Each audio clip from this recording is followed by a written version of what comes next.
1,00,000 మంది శివభక్తులతో కలిసి మహారుద్రాక్ష పూజలో పాల్గొనండి. వెంటనే కాల్ చేసి మీ పేరును నమోదు చేసుకోండి.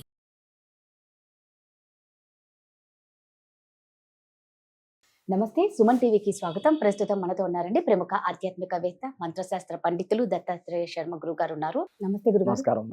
మామూలుగా అంటూ ఉంటారు, మనం ప్రకృతికి విరుద్ధంగా ఏదీ చేయకూడదు అంటారు. ఈ మధ్య కాలంలో బాగా చూసుకుంటున్నాం. పసిపిల్లల్ని వదలట్లేదు, ముసలి వాళ్ళని వదలట్లేదు, చెవిటి వాళ్ళని వదలట్లేదు, గుడ్డి వాళ్ళని వదలట్లే, ఆఖరికి శవాలను కూడా వదలట్లేదు, కుక్కల్ని కూడా వదలట్లే. గత 1.5 year సంవత్సరం వెనకాల ఒక బర్రెను కూడా రేప్ చేశారు. అంటే నేను ఇవన్నీ ఎందుకు అడుగుతున్నాను అంటే, అంటూ ఉంటారు, నువ్వు ఈ జన్మలో చేసిన పాపాలు నిన్ను కర్మ వదలదు అంటారు. మరి నోరు లేని జీవాలను కూడా వదలలేని ఇంత మనుషులు అనొద్దు, వాళ్ళని మృగాల కంటే దారుణం. మరి వీళ్ళకి దేవుడు ఎలాంటి శిక్షలు ఇస్తారు? అసలు నిజంగా వీళ్ళకు శిక్షలు ఉంటాయా? కర్మ నిజంగా వీళ్ళని వదలదా? దీనికి ఖచ్చితంగా ప్రకృతి విరుద్ధంగా, ఈ పనే కాదు, ఏ పని ప్రకృతి విరుద్ధంగా చేసినా ఖచ్చితమైనటువంటి పాపకర్మను, శిక్షని వాళ్ళు అనుభవించి తీరాల్సిందే. ఇలా జరగడానికి గల ప్రధానమైనటువంటి కారణం కూడా కొన్ని కారణాలు ఉన్నాయి. అంటే వాళ్ళలో అసలు ఎందుకు ఇటువంటి ఇది వస్తోంది? మామూలుగానే కలి ప్రభావం వల్ల కలియుగంలో ముసలివాడు, చిన్నపిల్లవాడు అనేటటువంటిది ఉండదు.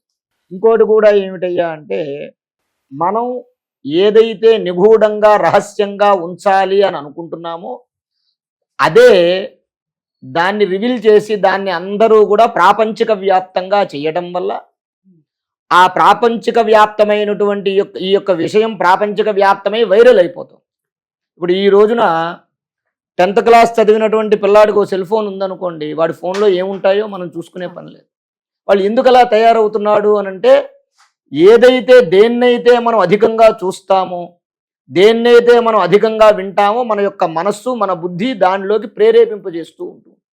కొంత సమయం తర్వాత ఇప్పుడు కాదు ఎక్కడికైనా గుళ్ళోకి వెళ్ళామనుకోండి, ఓ 10 నిమిషాలు కాస్త మనస్సు అటు ఇటుగా ఉన్నా, ఆ భగవంతుడి దగ్గర అయ్యగారు పూజ చేస్తూ ఉంటేనో, ఆ గంటలు కొడుతూ ఉంటేనో, దేవుడికి అభిషేకం చేస్తుంటే ఒక అరగంట తర్వాత మన మనస్సు కాసేపు అటు ఇటు చెలించిన తర్వాత భగవంతుడి మీదకి లగ్నం అయిపోతూ ఉంటుంది.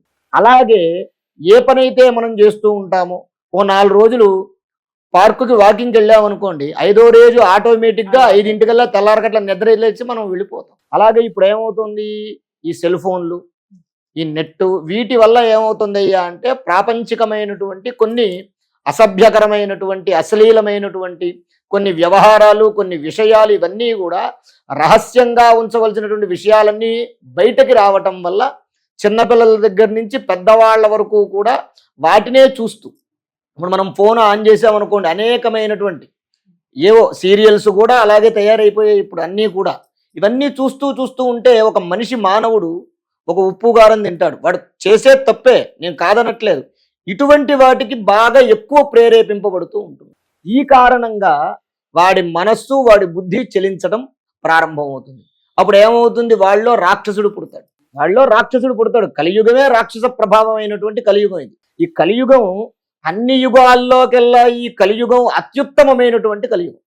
ఇప్పుడు త్రేతాయుగంలో భగవంతుణ్ణి ప్రసన్నం చేసుకోవాలి అంటే కొన్ని లక్షల సంవత్సరాలు, కోట్ల సంవత్సరాలు వాళ్ళు తపస్సు చేస్తే గాని భగవంతుడి యొక్క అనుగ్రహం కలిగేది కాదు వాళ్ళకి. ఓ సంతానం కావాలంటే కొన్ని లక్షల సంవత్సరాలు తపస్సు చేయాలి వాళ్ళు, ఓ కోరిక కావాలంటే.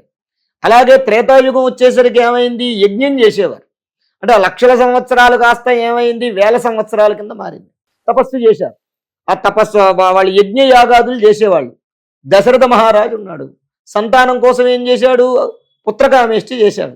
సంతానం కలిగింది, అగ్నిదేవుడు వచ్చి పాయసం ఇవ్వడం, తర్వాత రాములు వారు పుట్టడం, సంతానం కలిగింది, యజ్ఞ యాగాదులు వచ్చాయి. ద్వాపర యుగం వచ్చేసరికి ఏమైందయ్యా అంటే, పూజా విధానం వచ్చేసి, పూజా పునస్కారం ఇవన్నీ కూడా వచ్చేసాయి. అంటే వ్రతాలు, నోములు ఇవన్నీ ద్వాపర యుగంలో వచ్చేసాయి. ఇవంతా ఒక 100 రోజుల పాటు చేసుకునేటటువంటి నియమం అనేటువంటిది వచ్చింది. అప్పుడేమయ్యేది, వాడు కోరిన కోరిక తీరేది. ఈ కలియుగం ఎంత ఉత్తమమైనటువంటి కలియుగం అంటే, కలవు స్మరణాన్ ముక్తి. వాడు కేవలం మనస్సులో స్వామి నన్ను కరుణించు అని మనస్సులో అనుకుంటే చాలు, ఏది వేరే ఏ ఆలోచన లేకుండా వాడి బుద్ధి, మనస్సు, వాడి శరీరము వాడి దగ్గర ఉండి, నామస్మరణ ధన్యోపాయం నహిపశ్యామో భవతరణి, స్మరిస్తే చాలుట. వాడికి కలియుగం అంత గొప్పది, వాడికి వెంటనే పని అయిపోతుంది. ఇప్పుడు అవ్వట్లేదు. ఇప్పుడు వాడికి ఉద్యోగం కావాలి, గుళ్ళోకి వెళ్తున్నాడు, ప్రదక్షిణాలు చేస్తున్నాడు, పని అవుతుంది. ఆ తర్వాత నవగ్రహ శాంతి పూజలు చేసుకున్నాడు, దోషం తొలగిపోతుంది, వివాహాలు అవుతున్నాయి. ఇలాగా ఈ కలియుగం అటువంటి అత్యంత ఉత్కృష్టమైనటువంటిది కలియుగం. అటువంటి కలియుగంలో రాక్షసత్వం కూడా ఉంది. దాంట్లో మంచి ఉంది, చెడు ఉంది. ఈ కలియుగంలో జనాలు ఏం చేస్తున్నారు? మంచిని తీసుకోవట్లా. మంచి చెప్పేవాళ్ళు తక్కువైపోయారు. స్వార్థం కోసం, ఈర్ష్యాద్వేషాలతో వాళ్ళ యొక్క లాభం కోసం చెడుని ఎక్కువ స్ప్రెడ్ చేసేటటువంటి వాళ్ళు ఎక్కువైపోయారు. ఈ చెడు ఎక్కువ స్ప్రెడ్ చేయడం వల్ల ఏమవుతుంది? ఇప్పుడు చాగంటి కోటేశ్వరరావు గారు, అరికపాటి వారు, సామవేదం వారు, ఇటువంటి వారు చెప్పేటటువంటి మంచి మాటలు వినేవాళ్ళు లేరు. ఎవరికి ఎవరితో అక్రమ సంబంధం ఉంది, లేదా ఎవడు దొంగతనం చేశాడు, ఎవడు ఎన్ని లక్షల కోట్లు కుంభకోణం చేశాడనేటటువంటి వీడియోలు వైరల్ అవుతున్నట్టుగా భగవంతుడి కార్యక్రమానికి సంబంధించినటువంటి వీడియోలు వైరల్ ఎందుకు అవ్వట్లేదు?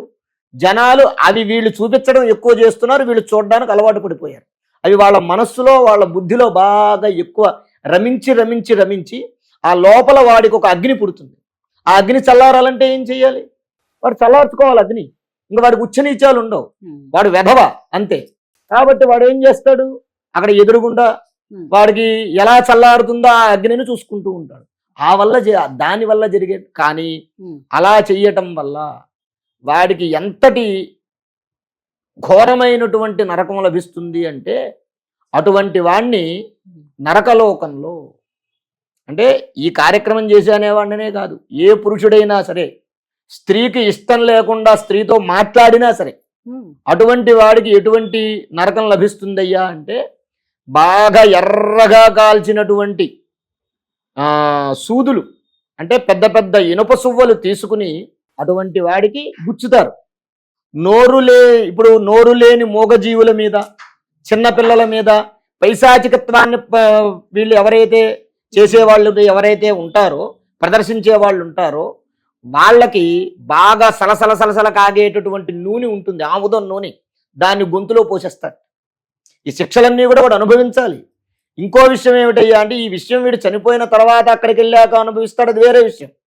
వాడు ఇక్కడ బ్రతికుండగా, వాడు చనిపోయేంత వరకు కూడా వాడి జీవక్షమంలా మాడిపోవాల్సిందే. వాడిని చూసేవాడు ఉండడు, బిడ్డలు చూడరు, తర్వాత ఎవరూ చూడరు, తినడానికి తిండి దొరకడు. ఆ మంచం మీద పడి కనీసం వాడు విసర్జించే మలమూత్రాలు కూడా ఎవడో ఎత్తి పక్కనేసేవాడు ఉండడు. అటువంటి నరకాన్ని వాడు భూలోకంలో అనుభవించి, ఇంకా నాకు చావు తప్ప ఇంకో శరణ్యం లేదు అనుకున్నప్పుడు అప్పుడు ఎముడొచ్చి తీసిపోతట్టు వాడు. అప్పటిదాకా వాడికి అనుభవం, నాకు చావే సుఖం అని వాడికి అనిపించాలి. అలా అనిపించేంత శిక్ష వాడు భూలోకంలో అనుభవించి, తర్వాత మరణించి, అక్కడికి వెళ్ళిన తర్వాత దీనికన్నా రెట్టింపు శిక్షను వాడు అక్కడ అనుభవిస్తాడు. కాబట్టి నేను చెప్పేది ఏంటయ్యా అంటే, ఎవడు ఏ పాపం చేసినా, చిన్నది చేసినా పెద్దది చేసినా, ధర్మం వాణ్ణి వదిలిపెట్టదు, తప్పనిసరిగా శిక్ష అనుభవిస్తాడు. కాకపోతే ఏంటంటే, కొంత మన మనస్సుని, ఇప్పుడు పదే పదే పెద్దవాళ్ళు, ఇప్పుడు వాడు బయటికి వెళ్తున్నాడు అనుకున్నాడు, ఎవడైనా దేవుని చూసి దండం పెట్టు అంటారు, లేదా ఎక్కడికైనా వెళ్తున్నావు దండం పెట్టుకో దేవుడికి అంటారు. ఎందుకు? వాడు ఏదైనా ఒక పని చేసేటప్పుడు దేవుడికి దండం పెట్టుకోవడం వల్ల దేవుడిని చూడంగానే దేవుడి యొక్క పాజిటివ్ దృష్టి వీడి మీద పడుతుంది. వీడు ఏ చెడు పని చెయ్యకుండా ఆ దేవుడు ఆపుతాడు. అలాంటిది ఇప్పుడు లేదుగా. పిల్లలు గాజులు వేసుకోరా, బొట్లు పెట్టుకోరా, పూలు పెట్టుకోరా, ఏమీ లేదు. అంటే మన పిల్లల్ని మనమే నాశనం చేస్తున్నాం, భ్రష్టుని చేస్తున్నాం. ఒక బొట్టు, ఒక గాజు, అలాగే పూలు, కళ్ళకు పెట్టుకునే కాటుక, ఇవన్నీ కూడా ఒక స్త్రీని రక్షించేటటువంటి ఆయుధాలు. మానసికంగా, శారీరకంగా, ఏదో శాస్త్ర ప్రకారంగా సౌభాగ్యం కోసమని కాదు, కాబట్టి రక్షించేటువంటి ఆయుధాలు అవన్నీ ఉండట్లేదు ఇప్పుడు. అవన్నీ లేకపోవడం వల్ల ఏమవుతుంది? స్త్రీ దేవతలాగా కనిపించటం లేదు. ఎప్పుడైతే స్త్రీ కానీ పిల్లలు కానీ దేవతలాగా ఎదుటి వ్యక్తికి కనిపిస్తుందో అప్పుడు వాడికి వికారమైనటువంటి బుద్ధి కలగదు. ఎప్పుడైతే స్త్రీ దేవతలాగా కాకుండా వేరేలాగా అప్సరసలాగా కనిపించిందో వాడి యొక్క బుద్ధి వికారం పుడుతుంది, వీడి జీవితం నాశనం అవుతుంది, అవతల వాళ్ళ జీవితం నాశనం అవుతుంది. అలా లేకుండా చక్కగా భగవంతుడి యొక్క ఆరాధన చేసుకుంటూ మనస్సును నిగ్రహం చేసుకుని కొన్ని మనం నియమాలు పెట్టుకుని ఆచార వ్యవహారాలు పాటిస్తూ ఉంటే అందరికీ శ్రేయోదాయకం. చాలా చక్కగా చెప్పారు. శ్రీ మహాగణాధిపతయే నమః. ఆరోగ్యము, ఐశ్వర్యము, ఆనందము, ఆర్థిక లాభం ఇవన్నీ కలగాలంటే ఆగస్టు 11వ తారీఖు మంగళవారం రోజున మేము నిర్వహించేటటువంటి 1,00,000 రుద్రాక్షల పూజలో పాల్గొనండి. పరమేశ్వరుడి యొక్క అనుగ్రహం వల్ల సర్వ విధములైనటువంటి కష్టాలు నివారణమై ఐశ్వర్యాలు కలుగుతాయి. 1,00,000 రుద్రాక్ష పూజలో పాల్గొనేటటువంటి వారు స్క్రీన్ మీద స్క్రోల్ అవుతున్నటువంటి నెంబర్లకు కాల్ చేసి రిజిస్ట్రేషన్ చేసుకోగలరు. స్వస్తి.